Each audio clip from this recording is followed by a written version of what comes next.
Great. First, tell us where Tony Stark is in his life when this film opens, and tell us about his role with the Avengers now.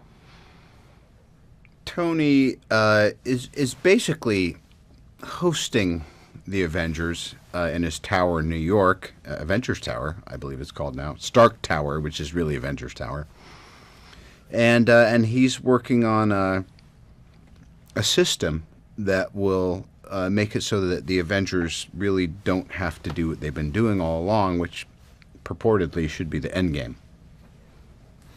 Describe the feeling that you guys have, the chemistry you have as a cast, and getting back together again with everybody for this time around. Well, I don't think any of us really expected how huge the first one would be. So it can almost intimidate you a bit because you're like, oh, well, we were just kind of hoping it would work out. And now there's this expectation to deliver. But the nice thing is it really is a great cast of folks, and we genuinely enjoy making this entertainment together. What is it about Tony as a character that attracts you to come back to him again and again and involve him as you do?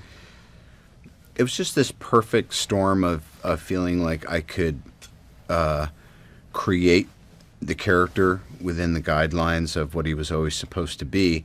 And I just thought he was so cool when I was reading the comic books. I was like, great, so let's just keep it real human and make sure that there's enough wit in there so that people don't think he's a stiff, and I think it'll work out all right. Every Marvel film brings something new and different to its audience. What were you hoping that Avengers Age of Ultron would bring to the audiences this time around? Well, again, the obviously new folks is great, like having Elizabeth and Aaron, having Scarlet Witch and Quicksilver, and having Paul Bettany, who's been Jarvis all the time, get to do something new. And James Spader, I thought, was just a brilliant piece of casting for Ultron. You always hope that it just defies expectation. And then I guess this time around, we just really wanted people to not say, well, that's all right, the first one was great, so we saw it anyway, What is it about the dynamic between you and Joss Whedon that allows you guys to create those moments that you do in these films?